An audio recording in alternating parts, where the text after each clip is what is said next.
Good evening. Good evening, armchair aviators. Welcome to the third edition of the Aviation Pub Quiz.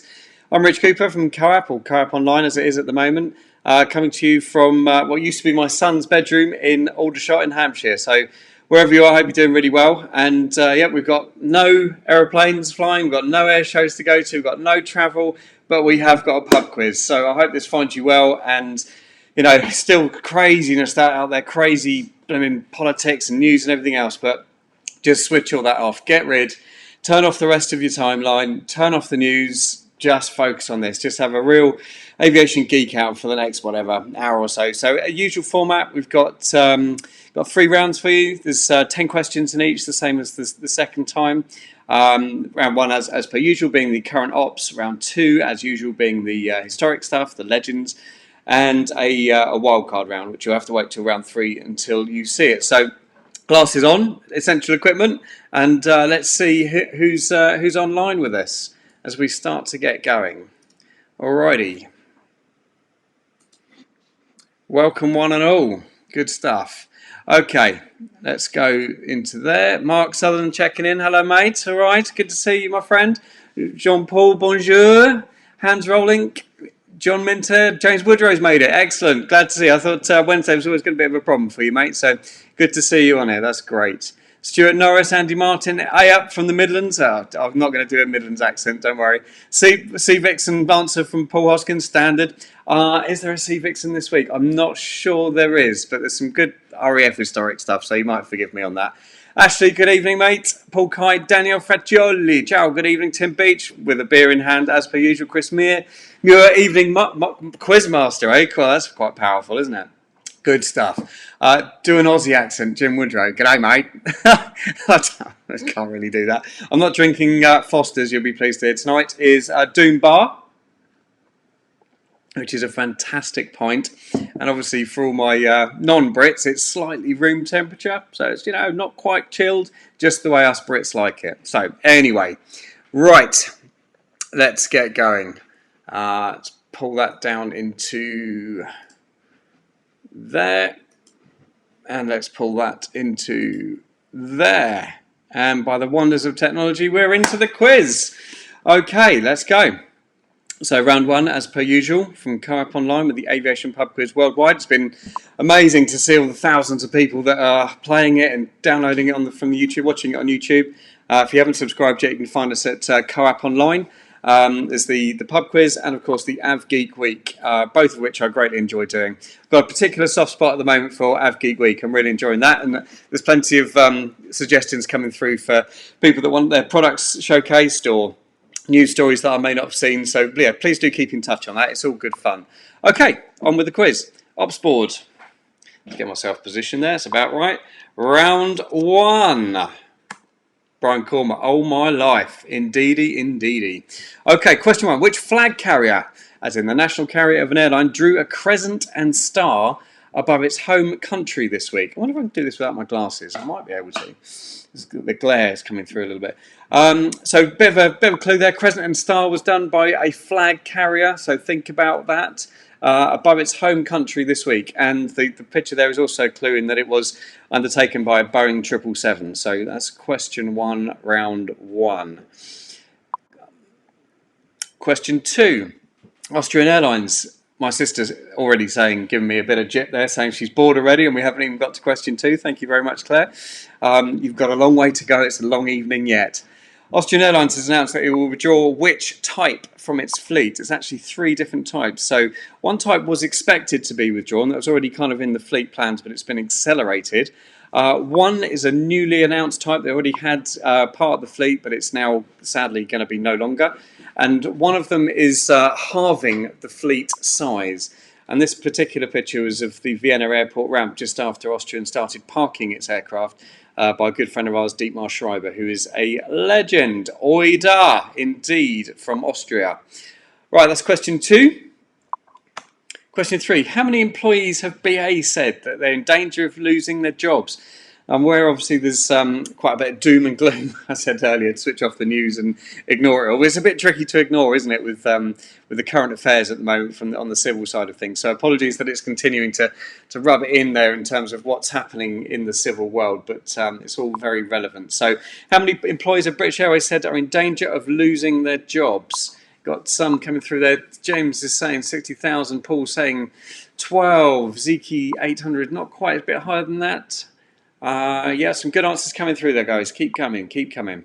So another couple of seconds on that one. Andy's coming through on 12. Paul's coming through on 10. Claire's saying 1. That's absolutely not true. And question 4. Which innovative green project did Airbus and Rolls-Royce sadly cancel this week? So this is a project to just make a greener flying machine, fuel-efficient engines, etc., etc. Very interesting project. I'll tell you a bit more about that when the answers come out tomorrow, as per usual on the YouTube channel. So, what was the name of the project that Rolls and Airbus were developing together, which unfortunately they have now shelved this week? And coming through on that one, some good stuff coming through there. Yep, Hans is on the right kind of track there, Hans, well done. Kind of getting there. So it needs the specific designation of the project. That will get you all those amazing, massive COAP online points that you're all so desperate to get. All right, good stuff. And question 5. The Belgian Air Force is going to take delivery of a new new aircraft type in the next couple of weeks. What is it? Going to take a new military aircraft delivery in the next couple of weeks, possibly early May. What is it? Should be fairly easy, that one.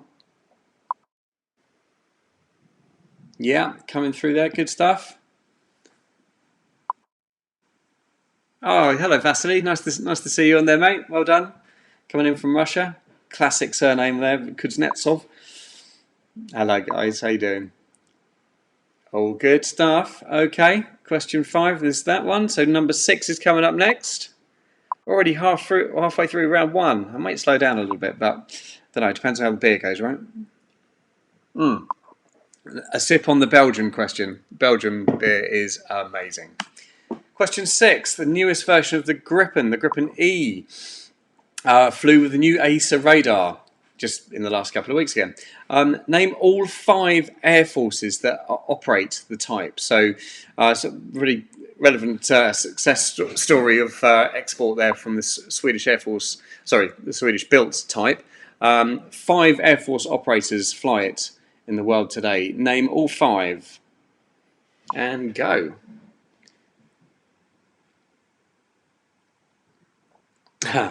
Not quite Jaguar, Alan. Trust you to think of that one. Good stuff. Okay, so question 6. Newest version of the Saab Gripen, the Gripen E, is flown with the new AESA radar. Name all 5 Air Force operators of the type. In 5, 4, 3, 2, 1. Very good. Question 7.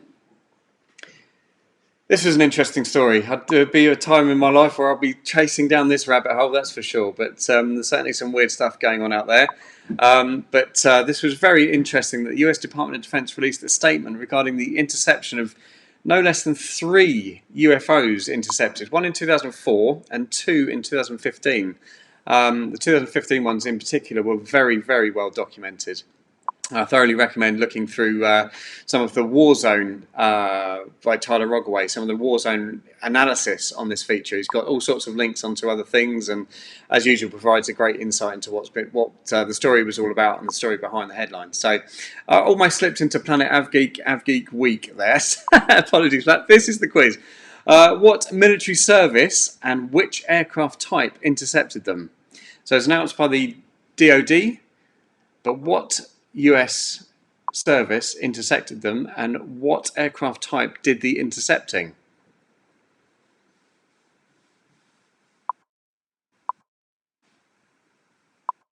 Some great answers coming through there.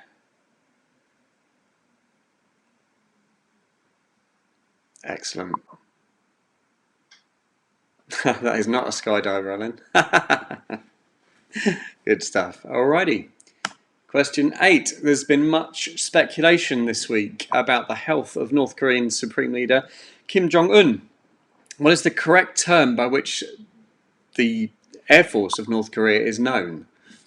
What is the exact Air Force designation? Not in the North Korean language, but the English translation of the North Korean Air Force, which obviously isn't North Korean Air Force, otherwise that would be a little bit too easy.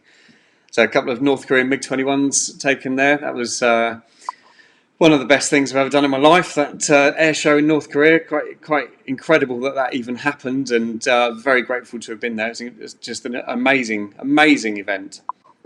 And that was taken off from Wonsan in September 2016.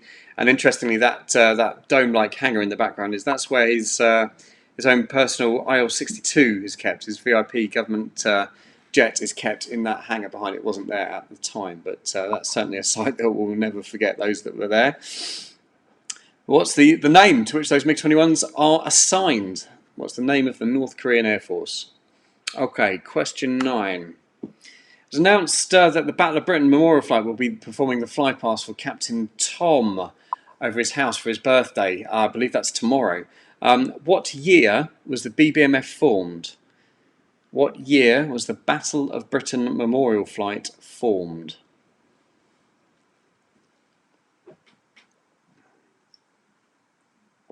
And cheers for your service, Captain Tom. Okay, question 10. The RAF's number 6 squadron left RAF Lossiemouth this week to take up the Baltic air policing duties in Lithuania. What is the nickname given to number 6 squadron, and how many times has the RAF undertaken the Baltic air policing mission? Now that's obviously taken place out of Estonia and out of Lithuania. So this is NATO duty, different nations swap through. How many times since NATO has been providing protections for the Baltics have the RAF conducted that mission? That's 1 point. And the nickname given to number 6 squadron of the RAF. Interesting that those jets in there on the Lossiemouth ramp, they've actually got the NATO badge on the tail rather than the usual number 6 squadron markings. Or, well, obviously we know now that Typhoons don't necessarily carry squadron markings anymore, which is a great shame. But where the squadron marking would be on the tail, they carry the NATO badge there. So that's quite an interesting fact, a geek fact on that photograph. Okay, that's question 10. And round 2, Knights of Old, where we look back at previous events in history and specific legends of history, where aviation manufacturers or specific dates even, that kind of stuff. So this is 10 questions on Knights of Old. Let's roll. Question 1.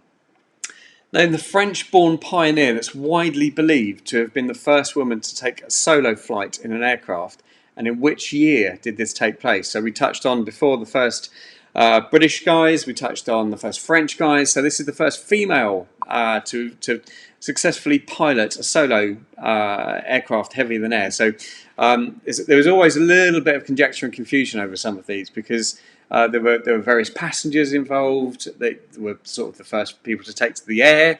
There's also females that flew in balloons as well.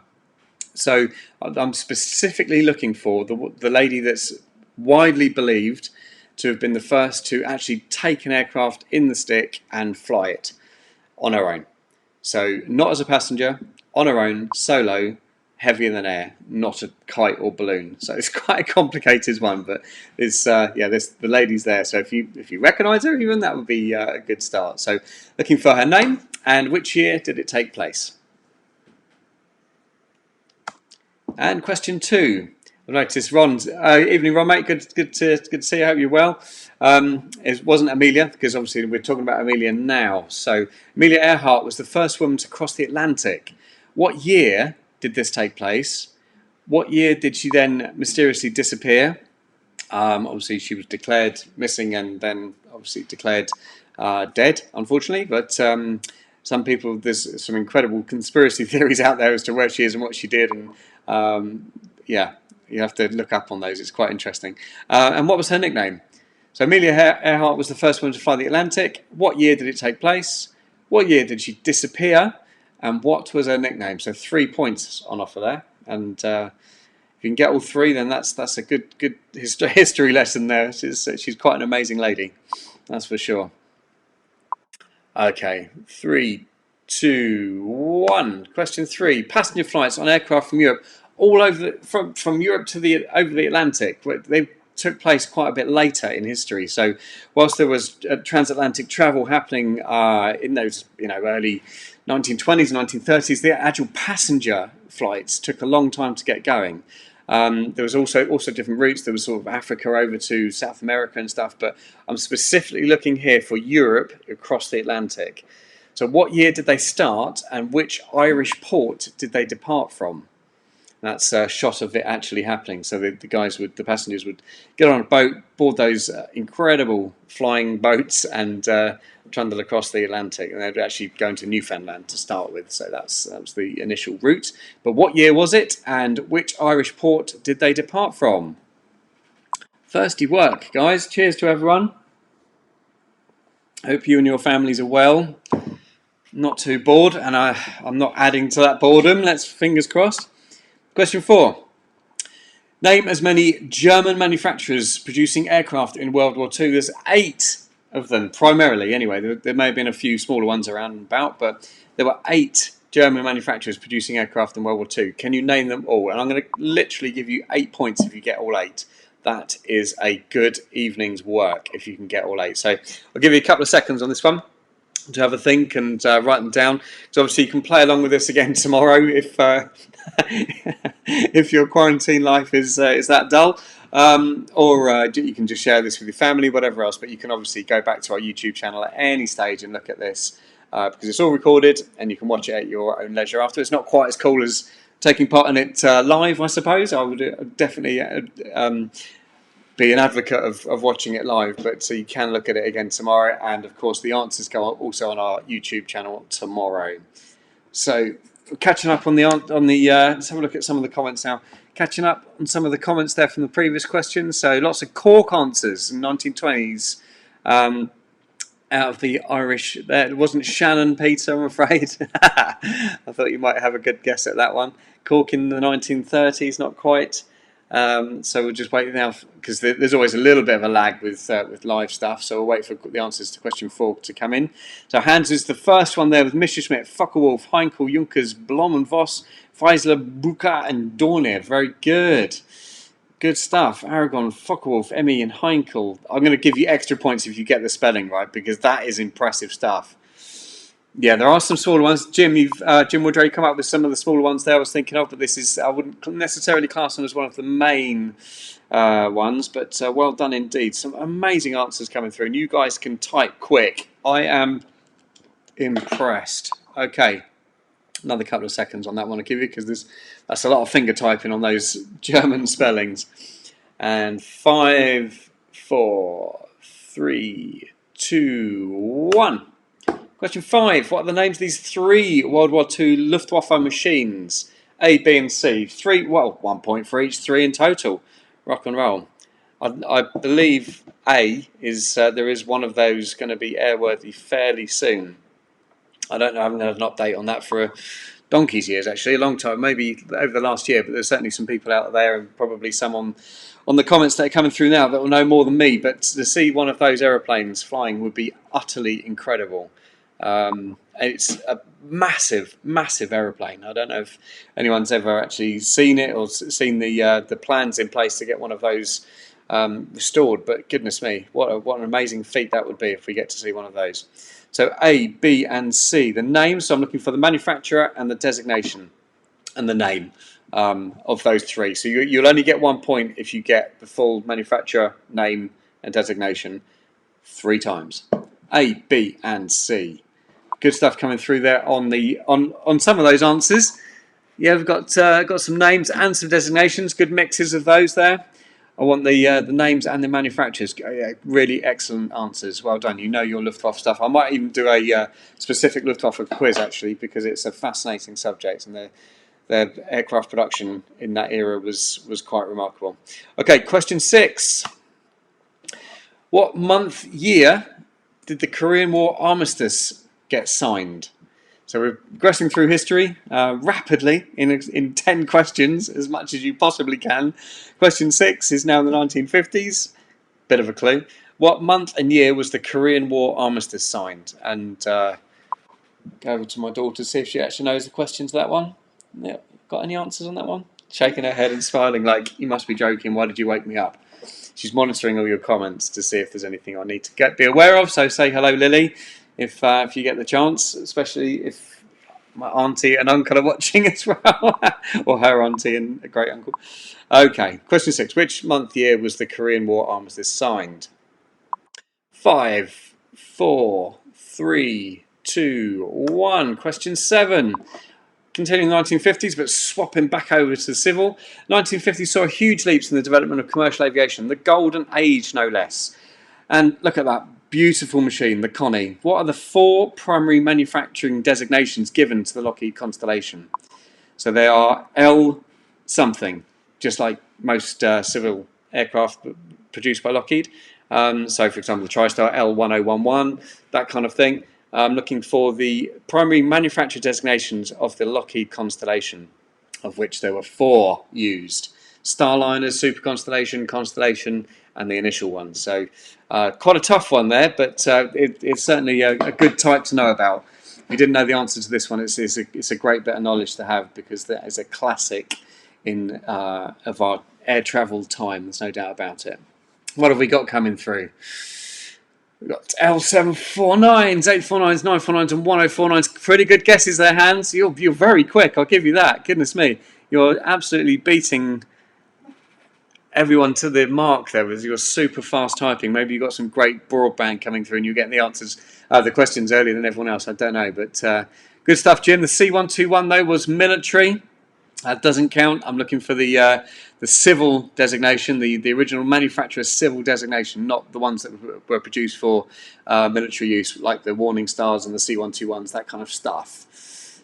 All right. The other ones are pretty good guesses, though, mate. Well done. Okay. Another couple of seconds on that one as we rattle through the Legends round.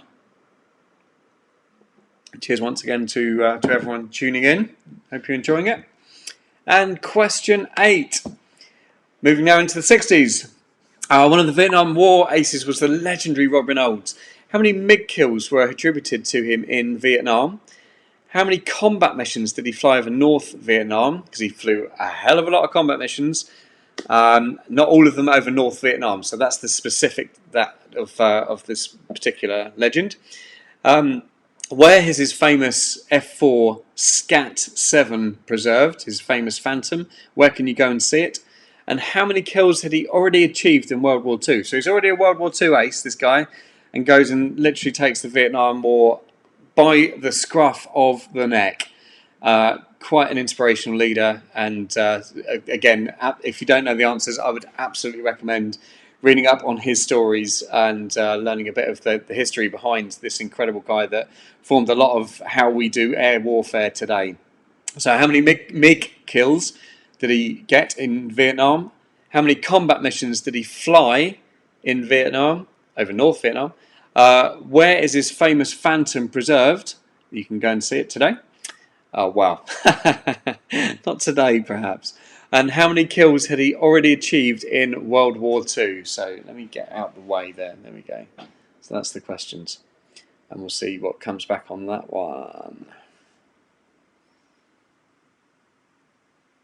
And his moustache. I don't know if you know the story about that, but if you look at that incredibly impressive moustache there that he's wearing, when the US Air Force now goes on deployment, you'll see the guys that fly the jets on deployments, wherever they are in the world on operational missions, they all grow the tash, and that is because of that guy, because of Robin Olds. And it was kind of a little bit, it's not now, it's just military tradition now, but back then it was kind of like a bit of a rebellious thing to do, because you weren't supposed to have facial hair and stuff. And he did things his own way, this guy. So one of the ways that he proclaimed that and showed that trait of his was to grow his very impressive moustache. And that's why you'll see guys coming back from deployment into the Middle East, etc., etc., wearing the tash. And that's a very honoured US Air Force tradition when you go on deployment to grow a tash. And Michael Overstreet coming in there with an awesome US Air Force fact that moustaches make you sandproof. And that is the real reason, of course, why he grew that tash. So there we go. So, quick roundup. How many MiG kills? How many missions over North Vietnam? Where can you see his Phantom? And how many kills did he get in World War II already before Vietnam took place? Okay, 3, 2, 1. How many Phantoms were produced by McDonnell Douglas? And when did production start and end? How many were built of that gorgeous, gorgeous aeroplane? Let me get out of the way of it. So you don't need to see me, you need to see that, because that is cool. How many were built and when did production start and end?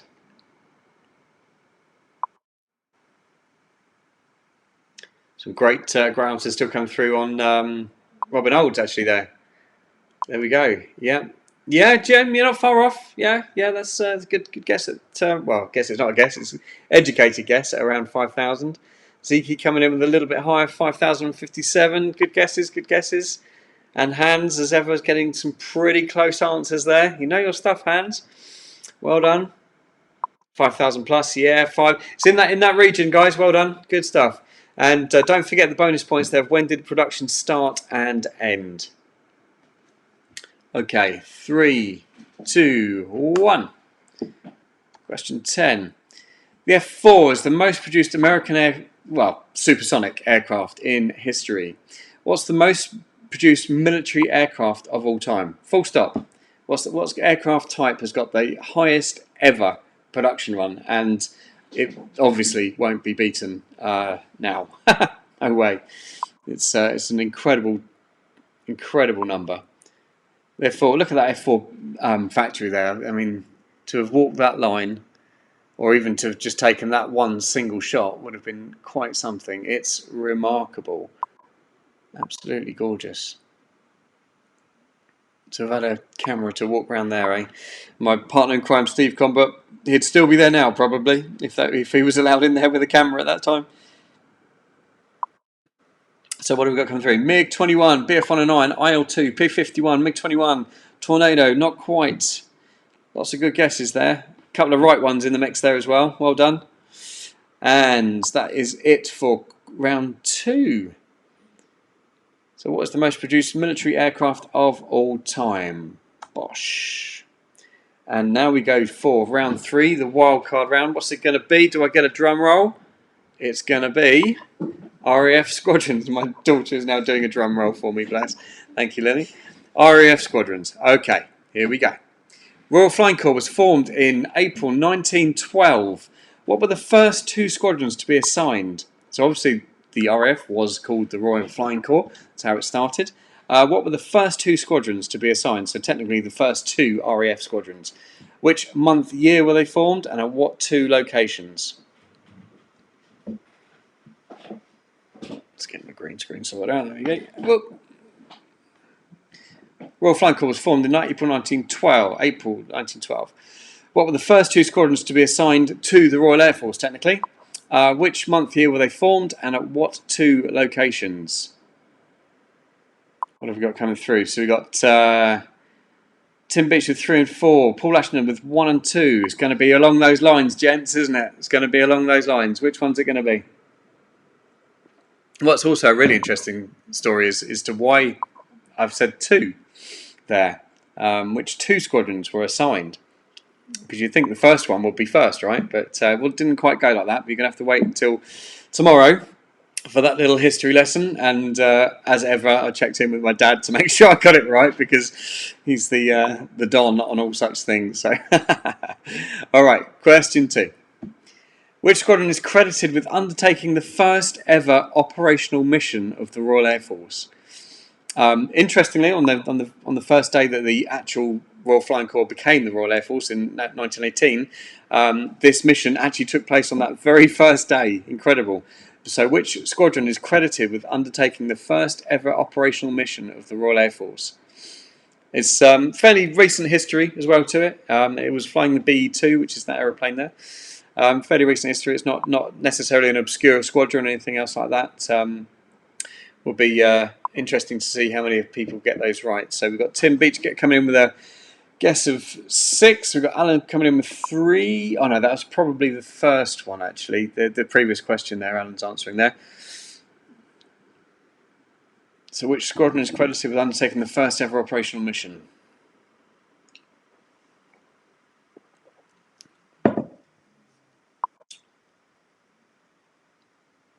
Funny looking B2, yeah. Good one, Ashley.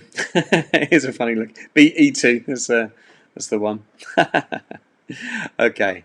Question 3. RAF Bomber Command was formed in which year?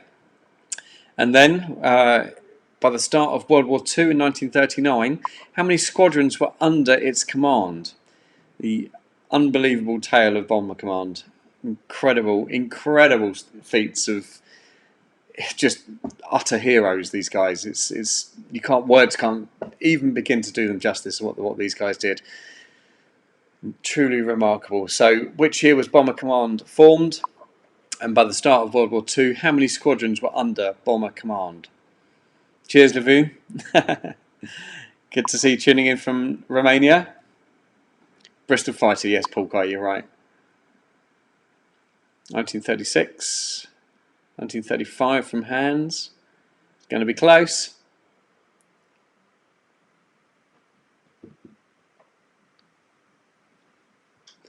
Okay. 1934 and 16 from Tim. Some very good guesses coming through. Alrighty, question 4. On to number 617 Squadron, arguably one of the most famous squadrons in the Royal Air Force. So lots of questions about the Dam Busters here. Where and when was it formed? So which RAF base was the Dam Busters first stationed at, and what year? What is the name of the two dams and the valley that were breached in May 1943? And then moving on to more modern times, when did the squadron receive the GR1, the Tornado, the first Tornadoes of 617 Squadron? And when did then 617 touch down on UK soil with F-35s at RAF Marham for the first time? So obviously they were working up in the States, and then when did the first 617 Squadron F-35s become part of land on British soil? That's the answer. What was the date? Where and when was 617 formed? What's the name of the two dams and the valley? When did the squadron receive the GR1? And when did the F-35s land at RAF Marham? An amazing squadron history. I mean, we could do an entire quiz on that unit, quite frankly, right? The bombs and the leadership and the missions and the types, and just do a whole quiz on that specific chastised missions, right? Absolutely extraordinary. So 4 points on offer there. 4 of those unbelievable COAP online points. Coming through there with Scampton, Moan Dam in the 1982 and 2018. Lee Matthews signing in with Mo and Ida. Scampton, March 43. Mon Erdet. Yes, lots of people knowing their history on this one. That's excellent to see. F-35s in 2018. Yeah, I mean, for those that know, obviously, F-35s 2018, I'm going to be even more precise. I need at least a month. At least a month. If you can get me the exact date, then the beers are on you the next round, right? Okay. 5, 4, 3, 2, 1. Question 5. Which RAF squadron was the first to be equipped with jet fighters? The Meteor, there, this being a Meteor actually of that squadron. Which type of Meteor did it receive? What was the mark, the designation? Where were they based? And what was the date that took place? So the Meteor being the first RAF jet fighter, or the first jet fighter in the UK, really. What was the squadron? What type of Meteor was it? Where were they? And what was the date? So as much information about Meteors in the RAF as you can possibly muster on this one. Significant dates, the first jet fighters in the Air Force. Quite remarkable. Going through for Manston on that one. Got Scampton, 616, 1944. Meteor F1 from Alan. Meteor 2 in 1944. Great guesses. Keep them coming. Keep them coming. And that wasn't taken from a Skyvan, that Meteor. God, those days seem a long time away. 1944, Meteor 2 from Paul Ashenden. F-35. Lee Matthews gone back for the F-35 as June 2018. We'll have to have a wait and see for that one tomorrow. Okay, so another couple of seconds on the Meteor history. What was the first squadron? What type of Meteor was it? Where were they based? And what date did they get?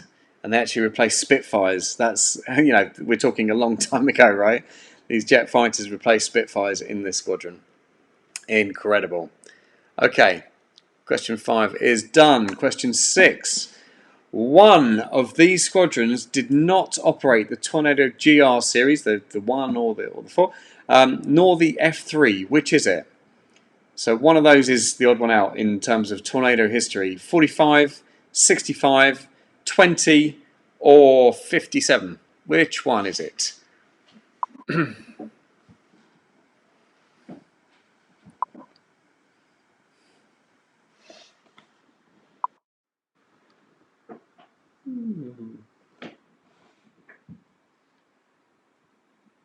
Lots of answers coming through on 57 on that one.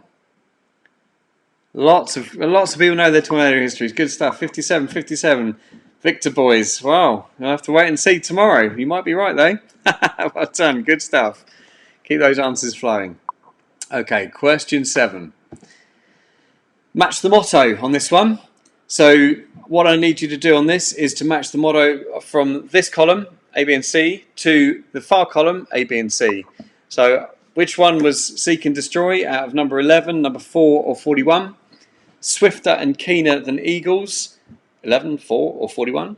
Or to see into the future, 11, 4, 41. So mark those answers. I need A to A or B to A or C to A in that order. I don't need you to write it all out. No issues on that. But yeah, if you can give me those two, that's it, Nigel. You got the idea. A to C.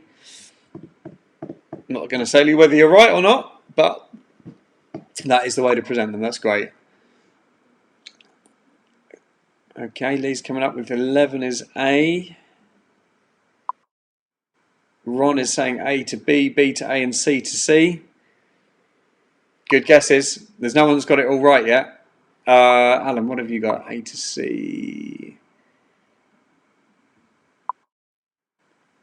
Yeah, some great guesses coming through. Well done. I mean, again, impressed with your speed, guys. Goodness me. I don't think I can type that fast. That's incredible. Good stuff. Okay, another couple of seconds on this one. Just any excuse for another sip of Doom Bar. Because it's gorgeous. I hope you're all enjoying a little tipple of something nice, or a coffee, or an orange juice, wherever you are in the world. Paul Ashton, A to C, B to A and C to C. Okay, Rob Moffat, A to C, B to A, C to A. That's like some sort of weird algebra homework, isn't it? Claire Brown, where's Pringles? Well, bring him over. I'll have him. Oh, don't get me going on some crisps. I don't know about you guys, but goodness me, snacking and eating is an issue. I'm breathing in a lot, and this is now a wide-angle view. Good grief. Okay, question 8. Name every single current RAF Typhoon unit. So obviously there's some squadrons that have had them. Getting my head burnt there. Some squadrons that have them that, say, for example, like 17, for example, that kind of development stuff. Not interested in those. I want the current RAF Typhoon fleet now, right now. Every single current RAF Typhoon squadron.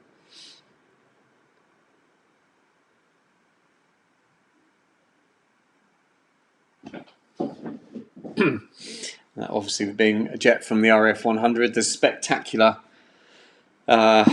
sticker on the tail. Say no more. I didn't mind them in the end. Actually, I thought they. It was a moment. It was. Yeah. It did its job.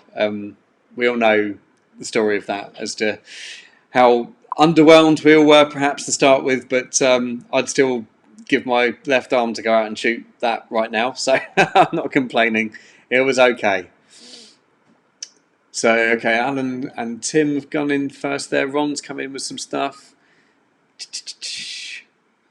1, 3, 6, 29, 11 from Tim. 1, 3, 6, 11, 9 and 12 from Alan. Good stuff. Missing a couple there though, Alan, I think. Maybe you're missing one at least. Oh, Paul quite straight in there. Look at that lot. God, Hans again. You're a bit slower on that one, Hans. You got beaten by the typing on that, but I'm impressed you got the R on 29 though. Well done. Next time I want to see the Roman numerals as well for each squadron, just to give you an even more of a test. This is obviously hitting that one. So my dad's got that lot right, he reckons. Well, I'll be the judge of that tomorrow. We'll see. My mother texting in there saying Dad's got it all right. We'll see. We'll see. Okay, question 9. In 5, 4, 3, 2, 1. What do the following squadrons have in common? 13, 31 and 39. Yeah, Ron, that's one you missed. 2 squadron back there, yep. So question 9, what do the following squadrons have in common? 13, 31, 39. I'm going to be very interested to see what... and it's not that there's a 3 in each one. That would be crazy. Yeah, thanks, Jim. Oh, actually, you saw that. You caught onto it. Excellent. No, it's not. There's a 3 in them. Peter, that's really kind of you, Peter. Thank you. That's a really sweet message saying thanks for your time and effort in this. It is, yeah, I've got to be honest, it's not easy. It really isn't. It's yeah, it's just tough getting everything going and all of that stuff. But I do it because we've got to have something keeping going, right? This is I'm as desperate as you guys are to get out there and see all this stuff. I mean, goodness me, I said earlier about just a minute ago about the RAF, all moaning about not necessarily being the best way to mark up aircraft for the 100th anniversary. I don't care. I want to just get out there and do it and see it and experience it and smell it and feel it. All that stuff again of aviation that we're all missing, and travelling out to go and see it and being with mates and enjoying it all. But it'll come. It'll come. For now, pub quizzes and AvGeek week and then COAP online and all that good stuff. So I'll give you an update on COAP Online probably in the AvGeek week on Friday when that comes out. Give you a little update on what's happening with that. Yeah, we'll see. But it's getting there. It's looking good. Michael, the next question must surely about 100 Squadron. Perhaps you and I, mate, could do an entire 100 Squadron quiz as well. Or maybe I can come up there to Leeming when this is all over, and we'll have one together. We can just sit there and quiz each other for the day. All right. Number 10. Name the squadron crests. Dun, dun, dun. E. There, Michael. Have a look at that. That wasn't me going northern. E there, Michael. It was saying to Michael, have a look at E. Be pleased to see that. So A, B, C, D, E. 5 points on offer on question 10. It's not round 3, it's round 2. Every time I see one, look at the top there. It says round 3. Oh, tell you what, if I could employ anyone right now, I'd be a blooming proofreader. My proofreading of my own stuff is shocking. It's so bad, I just can't do it. So yeah, it is still round 2. You haven't missed a round, and this is question 10 of round 2. No, it's not. No, I'm getting confused now myself. This is round 3, isn't it? Oh dear, what is in that? It is still round 3, and it's the last question of round 3. Good grief. What is going on, eh? So A, B, C, D, E. 5 crests.